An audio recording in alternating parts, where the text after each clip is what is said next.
नमस्कार.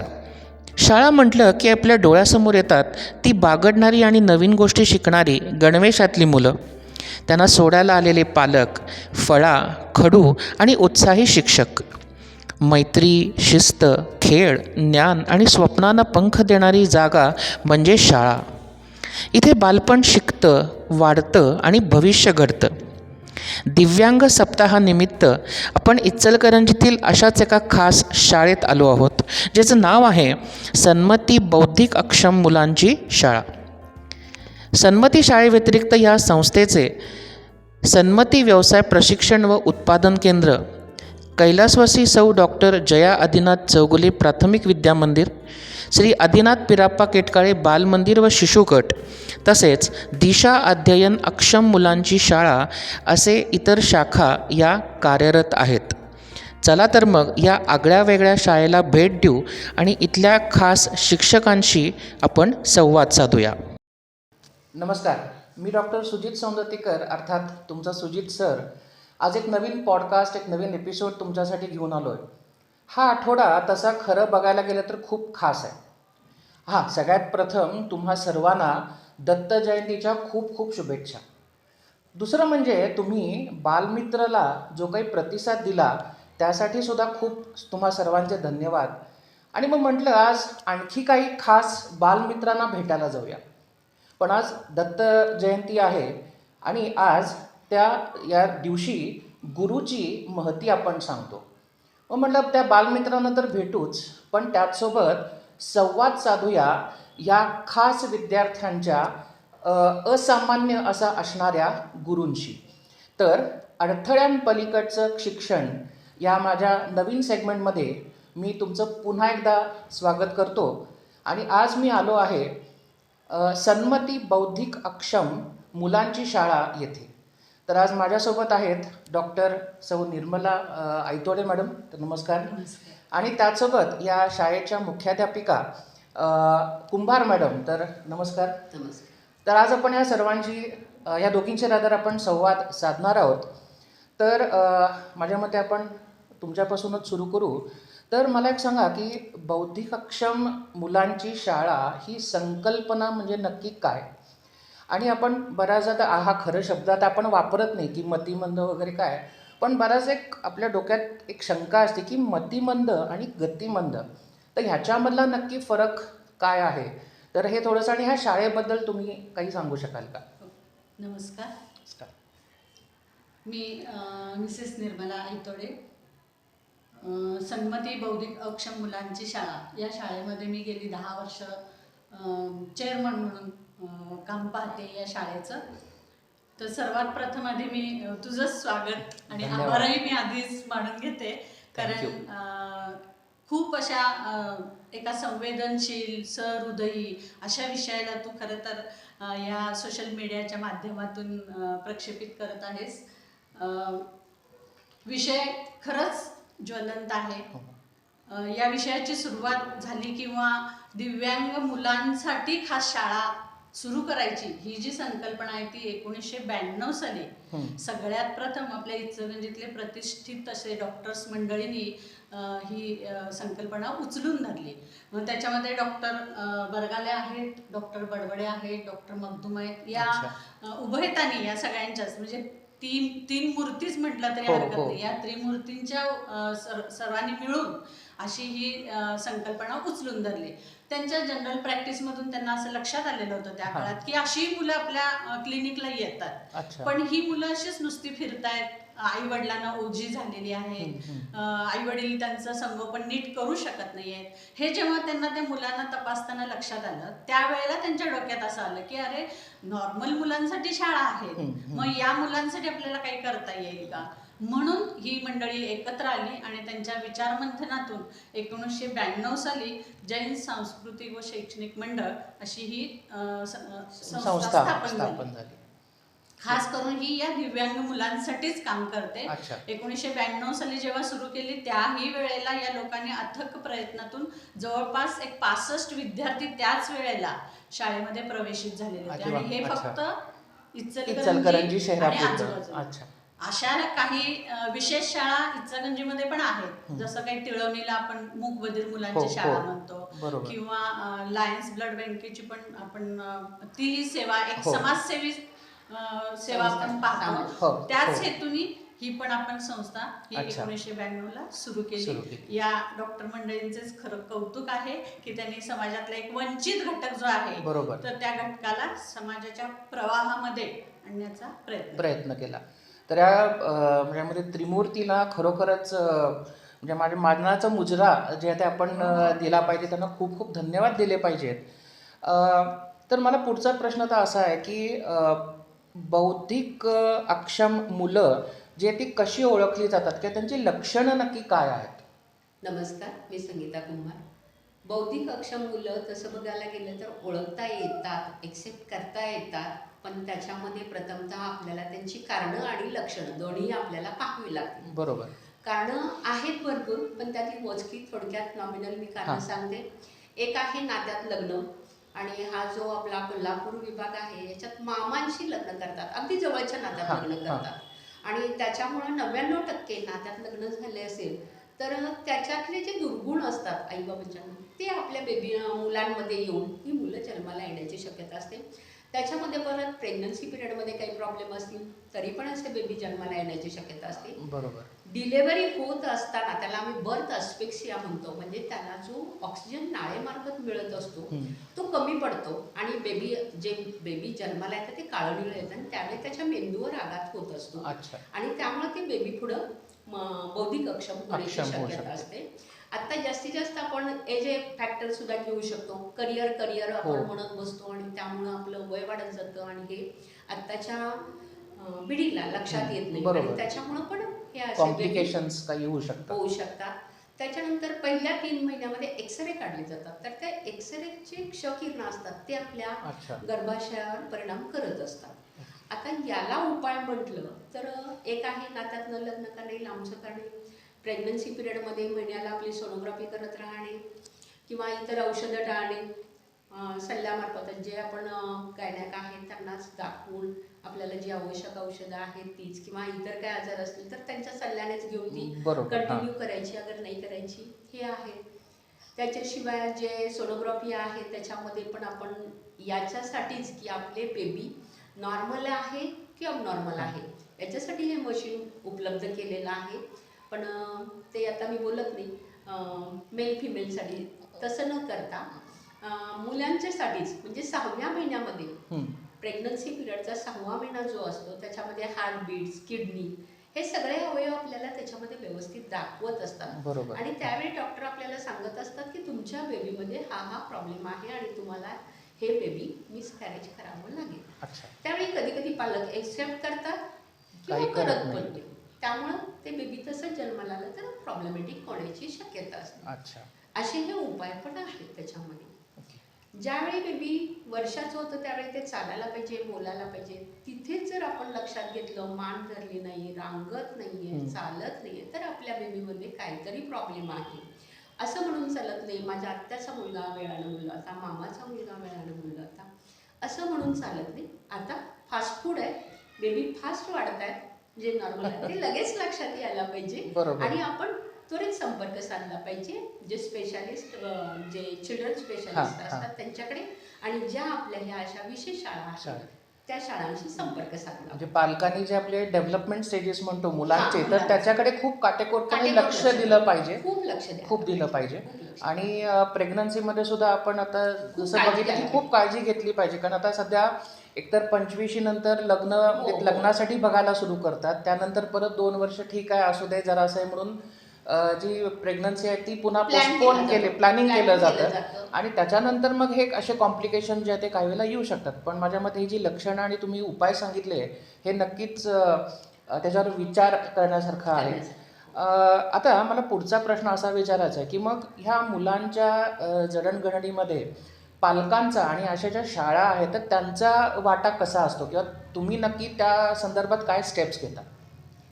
कसं झालं, शाळा सुरुवातीपासूनच जे आपले हे सगळे मेंबर्स आहेत, संस्था चालक, ज्यांना आपण धन्यवादच देतो, त्यांचं काम खूपच चांगलं झालंय. कारण मिसेस जयकांता बडबडे डॉक्टर ह्या आपल्या इचलकरंजीमध्ये BCG वॅक्सिनेशन चालू असायचं सर, अच्छा. IGM आणि KM मध्ये. हां. तर दर बुधवारी आपण तिथे जात होतो आणि त्याच्या या माध्यमातूनच आपल्या शाळेला क्लिनिक हे सुरू केलेलं ओके. आपण. आणि तिथे जे बेबी आपण स्क्रीनिंग केलं त्याच्यामध्ये मॅडम हिस्ट्री विचारायच्या की तुमची डिलेवरी कशी झाली, या बेबीला काय प्रॉब्लेम आहे का वगैरे विचारायच्या आणि लगेच क्लिनिकला या म्हणून सांगायच्या. आणि त्याच्यातून आपल्याला त्या बेबीमध्ये काय प्रॉब्लेम झाले असतील तर आपण त्यांना पुढे डेव्हलपसाठी म्हणजे त्यांना अजून अक्षम किंवा सक्षम आहे अजून कळायला त्याच्या आधीच. कारण प्रॉब्लेम असे आहेत म्हटलं तर या बेबीमध्ये पुढचा प्रॉब्लेम निर्माण ओके. होणार हां हे हां हां. आपल्याला लक्षात येतं सर. बरोबर. त्यामुळे आपण ते पालकांना तिथं कन्व्हिन्स करू शकतो. अच्छा. दुसरा पर्याय आपण बालवाडीचे जे टीचर लोक आहेत, हं. अंगणवाडीचे टीचर आहेत त्यांना ट्रेनिंग दिलेलं आहे, ओके. प्राथमिक शिक्षक आहेत त्यांना ट्रेनिंग दिलेलं आहे की तुमच्या आसपास असे प्रॉब्लेम असलेले काही बेबी हां. दिसले तर त्यांना आपल्या शाळेकडे पाठवा म्हणून. बरोबर. असं त्या पालकांना कन्व्हिन्स करून आपण त्यांना इथं आपण ॲडमिशन वगैरे देऊ शकतो. देऊ शकतो. अच्छा. तर आता ही मुलं जी आपण खरं तर बौद्धिक अक्षम म्हणतो, पण यांच्यामध्ये सुद्धा काही ना काहीतरी स्किल्स कुठेतरी दडलेले असतात. तर मग ही मुलं जी आहेत तर ही नक्की काय काय कामं करू शकतात? मग घरी असू दे किंवा इथं शाळेत आल्यानंतर त्या गोष्टी ते काही शिकत असतात नवीन. तर ती काय काय कामं करतात आणि त्यांचं इथे या शाळेमध्ये की जे तुमचं एक तुमचा मोटो आहे की या मुलांचं पुनर्वसन करणं, तर ते इथे कसं केलं जातं? आता याच्यामध्ये कसं आहे 6 ते 18 वयोगट हा पुनर्वसनाचाच येतो सर. हां. का तर आपले हे विशेष बेबी आहेत. हो. 6 ते 18 वयोगट आपण का म्हणतो तर तो शाळा आहे आणि पुढे मी सांगेन परत 6च्या आतले आहेत ते मिक्स करूया थोडंसं अर्ली इंटरव्हेन्शन हो. होऊन जाईल. हो. 6च्या आतला 0 ते 6 वयोगट जो येतो हां. तो अर्ली इंटरव्हेन्शन ओके. म्हणजे जो BCG वॅक्सिनेशन मी आता हां, सांगितलं हां. त्वरित निदान त्वरित उपचार. हं. म्हणजे 6 वयापर्यंत तुम्ही त्या बेबीला नॉर्मल शाळेत किंवा कुठे घालत बसलात आणि त्याच्यामधला प्रॉब्लेम वाढत घेतला हं. तर तो कमी होतो. जर 6 वयाच्या आत तुम्ही त्याला ट्रेनिंग दिलं आणि आपल्याकडे बेबी आहे मी तुम्हाला नंतर दाखवीन हो, पण ज्या हो. बेबीला 4 वयाला आईनं एक्सेप्ट केलं आणि आपल्या इथं ट्रेनिंग दिलेलं आहे अच्छा. तर ती किती डेव्हलप किती छान होऊ होऊ शकते शकतात. त्याचं उत्तम उदाहरण आहे आपल्याकडे. ओके. तर- हां. तर 6 ते 18 वयोगट शाळा आणि अच्छा. 18च्या पुढचे जे 40 वयापर्यंतचे त्याला हां. आपण कार्यशाळा म्हणतो. ओके. म्हणजे शाळा आणि कार्यशाळा असं हां. पुनर्वसनाचा भाग येतो अच्छा. त्याच्यामध्ये. अच्छा. तर म्हणजे मी त्याला जोडून हां. सांगते हो, तुझ्या चालेल. त्या याच प्रश्नाशी जोडून की कार्यशाळा जी आहे ती 18 हां. वर्षाच्या पुढची मुलं आपण तिथं घेतो आणि हां. तिथंच त्यांचं खऱ्या अर्थाने पुनर्वसन होत ओके. असतं की तिथं ती मुलं काय कामं करतात अगदी छोटी मोठी कामं ती करू शकतात. म्हणजे ट्रेनिंग देत आपण त्यांना इथंपर्यंत अच्छा. आणलेलं असतं तर ती मुलं छान आता आपल्याच इथे आपण नंतर बघूया हो, की हो. फायली बनवतायत, बरं. छोटी पाकिटं बनवतायत, दिवाळीच्या वेळेला गिफ्ट पॅकिंग सगळं तयार करतात तयार ती करतात. सगळीच मुलं ती करतात Artificial किंवा पंत्या आहे, हां. पंत्या हो, खूप हो. छान रंगवतात आणि रंगवतात. आपण ते इचलकरंजीमध्ये विक्री जे सुद्धा करतो. एक्झिबिशन्स भरतात किंवा DKT बरोबर. सारख्या संस्थेमध्ये हो. सुद्धा आपण हो, तो आम्ही stall- दरवर्षी हां. आमची दिवाळी महोत्सव तुमच्याच पंट्या आणि आकाशकंदीलनं सुरू होती. तर ते तुला माहितच आहे की स्टॉल तिथे दरवर्षी हो. लावलेलाच लावलेला असतो. किंवा बुके तयार अच्छा. करतायत आणि ते बुके सुद्धा इचलकरंजीमध्ये सगळीकडे बरीच हां. बँका असतील काही शैक्षणिक संस्था ओके, आहेत त्या ओके. घेत आहेत. शरद सारखे इन्स्टिट्यूट जवळजवळ 500-500 बॉक्स दिवाळीच्या हजार. वेळेला अच्छा. gift यावेळी 1000 बॉक्सचं आपलं हां, ओके, यावेळेला तर ओके. 1000 Box. बॉक्सच्या ऑर्डर होती. अच्छा. त्यामुळे ही मुलं हे सगळी कामं छोटी करतात. मोठी करू शकतात. करतात. त्याच्यातूनच आपण काही मुलं गाडी धुतात ते हां. पण करतात. मुली तर आहेत ते आपल्या इथले तांदूळ निवडतात, बरं. कणिक मळतात, ओके. चपाती छोटी लाटून लाटून देतात, देतात. पुढची मोठी चपाती तयार करायला. अच्छा. पण अच्छा. म्हणजे अशी छोटी मोठी जी आहेत ती कामं आपण त्यांना करायला लावून किंवा करायला सांगून थोडंफार स्वतःच्या पायावरती ती कशी उभी राहू शकतील याच्यासाठी संस्था प्रयत्न करते. ओके. तर आता या मुलांसाठी अशा काही वेगळ्या योजना आहेत का? हो आहेत. योजना आहे त्या मुलांसाठी प्रॉपर मुलांसाठी आहेत सर. बरं. म्हणजे कसं आहे त्यांच्यासाठी ST पास आहे, हां. प्रवास सवलत सूट आहे. म्हणजे त्यांना स्वतःला मुलाला 1/4 आहे म्हणजे तिकीटमध्ये जे सवलत असते ते 1/4 प्रवाशाला 50% अच्छा. असं आहे. 5% निधी आहे आणि पेन्शन आहे महिन्याला त्यांना. दर महिन्याला त्यांना पेन्शन मिळते. जे पालक इन्कम टॅक्स भरत असतील तर त्या इन्कम टॅक्समध्ये पण सूट आहे. अच्छा. ओके. 18 वर्ष पूर्ण झाल्यानंतर पालकत्व प्रमाणपत्र घ्यावं लागतं. हां. शासनाने ती एक सोय केलेली आहे. कारण कंपल्सरी आपले जे नॉर्मल बेबी आहेत, नॉर्मल मुलं आहेत, हं. ती 10वी-12वी झाली की आम्ही म्हणू शकतो की आता तुझं 10वी-12वी पर्यंतचं शिक्षण झाले हो. आणि पुढे तू बघ आता कसं काय तुला जे योग्य वाटतं ते कर. पण आपली जी ही दिव्यांग मुलं आहेत ती 18 वर्ष पूर्ण झाली की कायद्याने सक्षम होऊ शकत नाही. बरं. त्यामुळं कायद्याने शासनानं असं हे केलेलं आहे, कायद्यानं प्रथम आईबाबांनी पुन्हा त्याचं पालकत्व स्वीकारायचं आहे. बरं. आणि त्याला पालकत्व प्रमाणपत्र हे कलेक्टरांच्या सहीचं येतं. कारण 18 वर्षानंतर मग त्याला कोण सांभाळणार? हो. ॲज ए आपण म्हणतो तसं नागरिक होतो तो. बरोबर. मग त्याला असं सोडून न देता पालकांनी पालकत्व घ्यायचे आणि मग त्याला पर्यायी पालकत्व म्हणजे बहीण आणि भाऊ. अच्छा. अशा ह्या योजना गव्हर्नमेंटनं हे केलेल्या आहे. आणि शासन सुविधा शाळेसाठी म्हणाल तर आपल्याला नॉर्मल प्रमाणे ग्रँट आहे, पण ती फक्त 30 विद्यार्थ्यांनाच आहे. ओके. मग आता तुमचं पट किती आहे? 65 आहे. बरं. शाळेच्या पटावर 65 विद्यार्थी आहेत. 65 मधले 30 मुलांना आपल्याला अनुदान आहे. 35 विद्यार्थ्यांचा आपण वाढीव विद्यार्थ्यांसाठी प्रयत्न करत आहोत शासन दरबारी आणि मिळेल अशी आशा आहे आम्हाला. नक्कीच नक्कीच. आणि याबरोबरच कार्यशाळेलाही आपल्याला 50 मुलांची मान्यता आहे. अच्छा. आणि त्याचेही आपण प्रयत्न करतो की त्यालाही अनुदान मिळावं कार्यशाळेत. जी अतिरिक्त 35 जे विद्यार्थी आहेत मग त्यांचा जो खर्च आहे किंवा ते मग कसं तुम्ही हे करता? मॅडम सांगतील संस्था लेवलला. तोच मोठा यक्ष प्रश्न म्हणायला हरकत नाहीये सध्याच्या काळामध्ये. कारण 30 मुलांनाच ग्रँट मिळते, बाकीची 35 मुलं आपण संस्थाच त्याचा भार सगळा उचलते. आणि संस्था उचलते म्हणजे ते सुद्धा आज जे आपल्या समाजामध्ये दानशूर व्यक्तिमत्व जी काही आहे, काही संस्था पण आहेत, काही व्यापारी वर्ग आहे, काही बँका आहेत, तर ह्या लोकांच्याकडून आपल्याला देणगी मिळते. आर्थिक सहाय्य कुठल्या स्वरूपात मिळतं, कुणी वस्तू स्वरूपात देतं, कुणी पैशाच्या स्वरूपात देतं. आणि त्या आर्थिक सहभागातून आज आपण हा 35 मुलांचा भार इथं 35+50 आणि कार्यशाळेची पण 50 तशीच, कार्यशाळेची सुद्धा तशीच तीच आहे. म्हणजे एकंदरीत सगळ्याच मुलांचा कार्यभार उचलण्यासाठी आपल्याला हा वर्ग जो आहे दानशूर काही व्यक्ती आहेत त्यांच्या सहभाग. माझ्या मते तुमचं कामच इतकं म्हणजे मोठं आहे की माझ्या मते आमच्यासारख्या लोकांनी याला एक छोटीशी माझ्या मते काही मदत केली तर ते आमच्यासाठी खूप मोठी गोष्ट आहे. तर नक्कीच आम्ही त्या अनुषंगानं आपल्या व्ह्युअर जे आहेत तेही नक्कीच विचार करतील. पुढच्या प्रश्नाकडे वळू आपण. तर या मुलांच्या शारीरिक वाढीबाबत साधारण तुम्ही काय सांगू शकाल? त्यांच्या शरीरातील बदल कसे लक्षात घ्यावे लागतात? कारण नॉर्मल जर का एखादं मुलगा किंवा मुलगी असेल तर आपण म्हणजे ते इवन स्वतः आईवडिलांना सांगू शकतात किंवा आपल्याला ते बऱ्यापैकी नोटीस होऊ शकतं. तर ह्या मुलांच्या बाबतीत हे बदल कसे तुम्ही म्हणजे लक्षात घेता किंवा म्हणजे साधारण त्या गोष्टीला तुम्ही हँडल कसं करता? आता आपल्याला बदल म्हणण्यापेक्षा आपल्याला बघितलं तर आम्हाला ते फीचर्स माहीत झालेले आहेत. हे बेबी अशा आहे, त्यांच्यामध्ये प्रॉब्लेम आहे. तरी पण पहिल्यांदा आपल्याला त्यांचं मुद्दाम तपासणीच करावी लागते. अच्छा. जे काही 6 वयाचे असले 10 वयाचे असले तरी क्लिनिकल सायकोलॉजिस्ट आमचे म्हणजे इंटेलिजन्स क्वोशंट IQ म्हणजे IQ टेस्टिंग करून घ्यावं लागतं. त्याच्यामध्ये पालकांना सांगावं लागतं हा प्रॉब्लेम आपल्या मुलामध्ये आहे. आपल्याला त्या सांगतात मॅडम त्याच्या शारीरिक वयाच्या हिशोबाने त्याचे मानसिक वय एवढे आहे आणि त्याला हा प्रॉब्लेम येणार आहे. तिथे एक्सेप्टन्स घ्यावा लागतो पालकांचा. आणि यामध्ये जास्तीत जास्त पालकांचा सहभाग आम्हाला जास्त अपेक्षित असतो. अच्छा. कारण पालकांच्या जवळ मुलं जास्त वेळ असतात. त्या दृष्टीनं आम्हाला त्यांना ते सांगावं लागतं या मुलाला ही शाळा गरजेची आहे. मग आपण त्यांचं CPRचं प्रमाणपत्र घेतो, CPR हॉस्पिटलचं, जो अपंग दाखला आणि UDID कंपल्सरी शासनाने केलेला आहे. आम्ही फक्त नुसतं ठरवून चालत नाही आणि ते रेकग्नाइज आपल्याला प्रमाणपत्र मिळाले की आपण त्याला शाळेत ॲडमिशन देतो. 6 ते 12 वयोगट हा डेव्हलपमेंटल एज म्हणजे पूर्ण 12 वयापर्यंत नॉर्मल मुलं पण डेव्हलपमेंटल एजमध्येच असतात.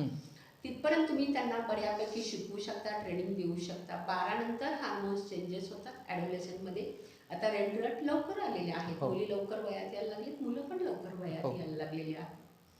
तर 12 वयाला मुलांना आम्हाला सांगावं लागतं. आधीच आम्ही पालकांना 10 वयाला सूचना देत असतो. 10 वयाचा आहे, काय होते त्याला, दुर्लक्ष करून चालत नाही. पालकांना आम्ही मार्गदर्शन करत असतो.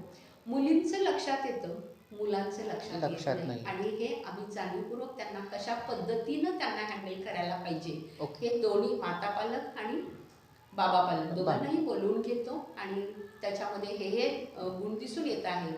कुठे फोटो बघतोय का बघा, म्हणजे मोबाईल वगैरे रील्स मध्ये काय बघतोय का, किंवा ते मोबाईल मध्ये पण कदाचित असं मोबाईल तोंडाला लावतोय का बघा, म्हणजे ते सीन दिसत असतात त्यांना आणि तेच परत रिपीट करतोय का तो मुलगा, हे लक्षण आपल्याला दिसतात. आणि मग त्याच्यावरून किंवा बसत असताना आम्ही वेगवेगळं बसवलेलं असते, पण उठायचं आणि त्या मुलीजवळ जाऊन बसायचं. तर ही जी लक्षणं आहेत ही आपल्याला कळू शकतात.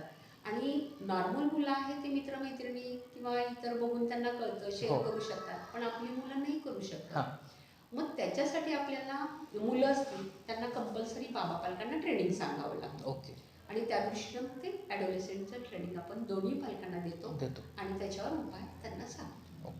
हे खरोखर खूप मोठा चॅलेंज आहे असं, कारण नॉर्मल मुलांनाच आपण काही वेळेला वयात येताना त्यांना हँडल करताना खूप प्रॉब्लेम्स येत असतात, कसरत होती. आणि म्हणजे ह्या मुलांना तर म्हणजे खरोखर त्या पालकांचंही कौतुक. आणि मग तुम्ही सगळे हे असे ट्रेनिंग्स त्यांना देणं, कारण हा तसा खूप नाजूक विषय आहे आणि त्याच्यावरती तुम्ही ह्या पालकांशी संवाद साधणं हा खूप पालकांना या बाबतीत काहीच माहित नसतं. बरं झालं मॅडम तुम्ही सांगितलं म्हणून. आणि मग ते आपल्याशी क्लिअर बोलायला लागतात की हो माझा मुलगा त्या काकीला असा धरून बसला होता. अच्छा, असं हे उदाहरण मग पालक आपल्याशी क्लिअर करतात की ह्याला कसं सांगायचं किंवा मॅडमना कसं सांगायचं, हे मोठे प्रश्न त्यांच्यापुढे येतात. बरोबर.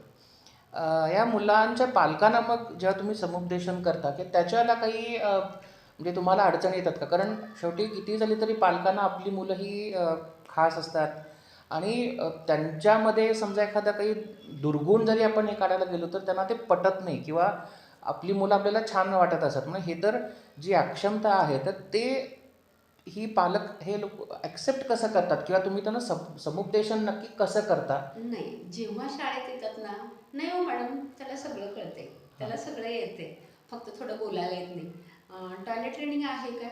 हो येते हो, खरं धुवायला की नाही आम्ही वरून पाणी घालतो, तो धुवू शकत नाही.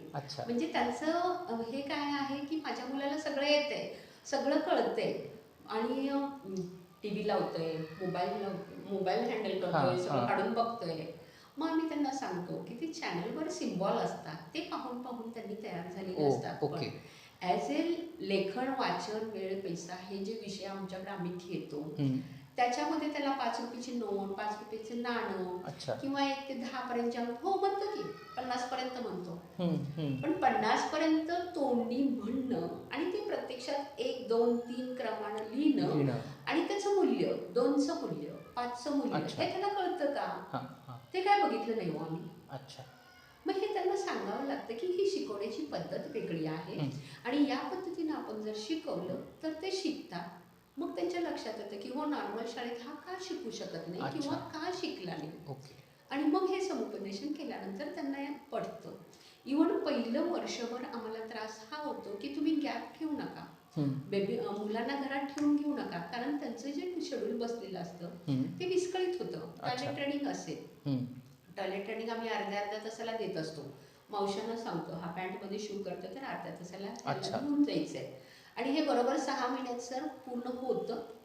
दुसऱ्या 6 महिन्याला परत तो मुलगा परत आहे त्या लेवलला आलेला असतोय, कारण दिवाळीची सुट्टी संपलेली असते, ते परत बिघडलेलं असते. परत लेवलला येतो, परत मे महिन्याची सुट्टी येते, परत तो जूनला परत बदललेला असते. जेव्हा पहिल्या वर्षीचं पूर्ण ट्रेनिंग झाल्यानंतर जेव्हा तो परत ट्रेनिंग घेऊन तयार होतो तेव्हा पालकांना याचं महत्त्व पडतं. नाही मॅडम आता तो एक की नाही कुठेही शू करत नाही, हॉलमध्ये शू करत नाही, बरोबर टॉयलेटमध्ये किंवा काय आमची जी जागा आहे तिथे जाऊन तो शूला बसतो. हे 1 वर्षानंतर त्यांना पडतं.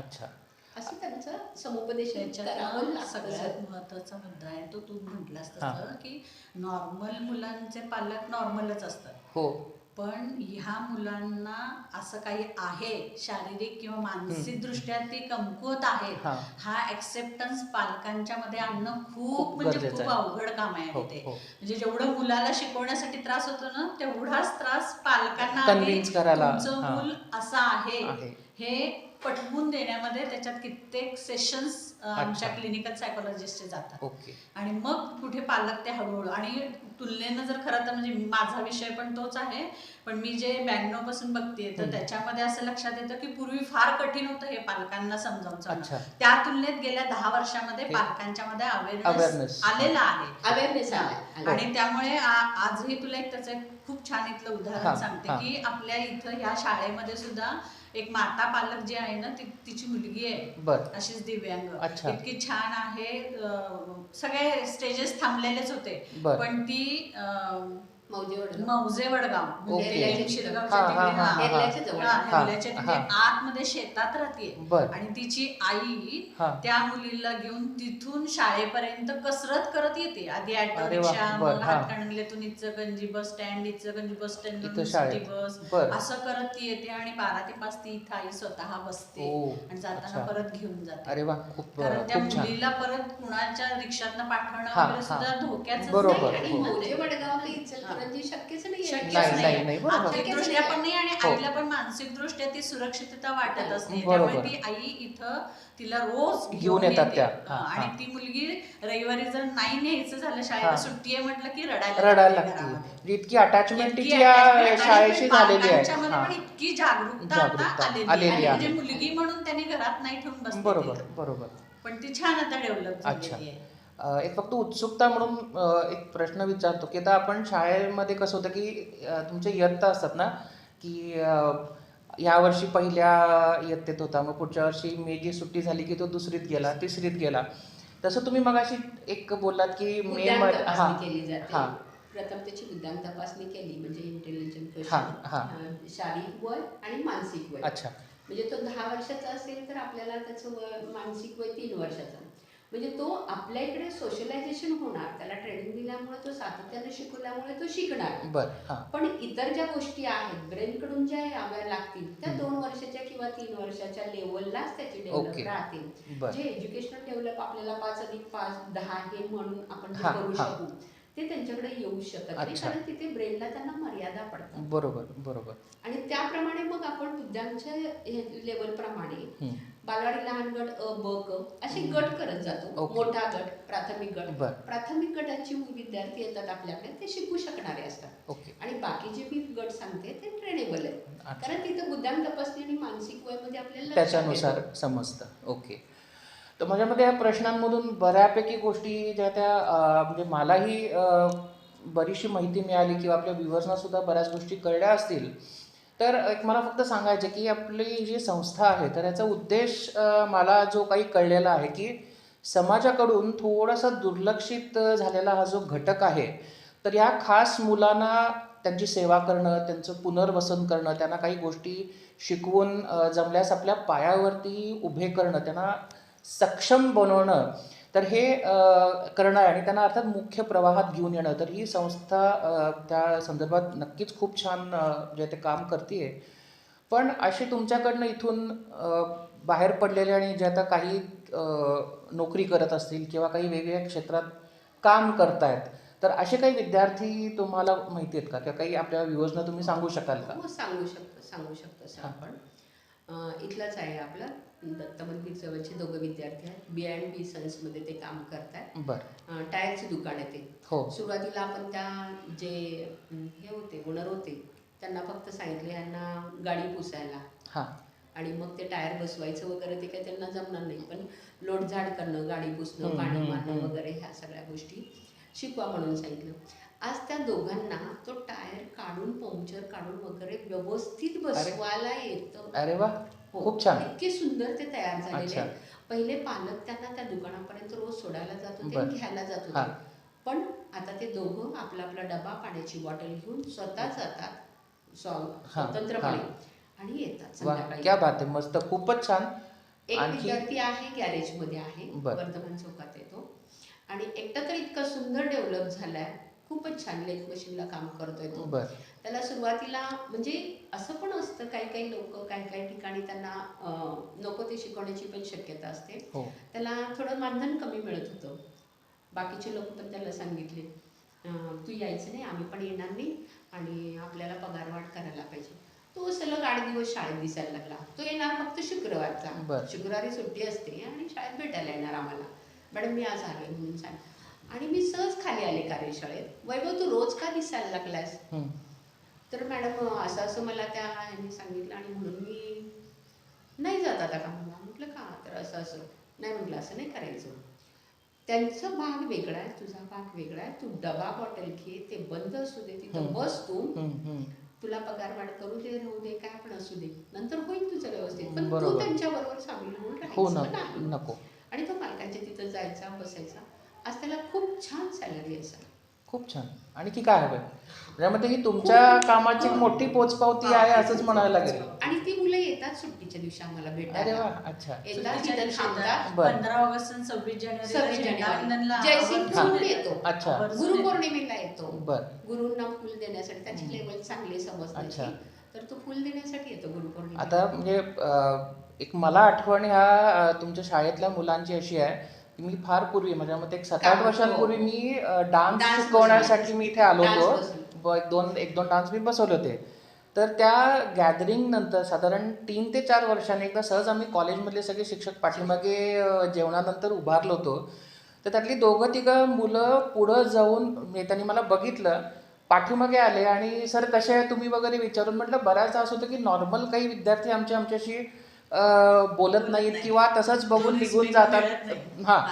तर ह्या मुलांच्याकडनं त्यामुळे म्हटलं की हे खरोखर खास मुलं आहेत. मी कुठल्याही दृष्टीनं ठीक आहे काही आपण अक्षम आहे असं म्हणू शकतो, पण यांच्यात इतके स्पेशल क्वालिटीज आहेत. आणि ही एक जी आठवण त्यांनी ठेवली होती की अरे नाही हे सर आम्हाला डान्स शिकवायला आले होते, आणि तो एक जो म्हणजे तो खरोखर माझ्यासाठी खूप खास क्षण होता. नक्कीच.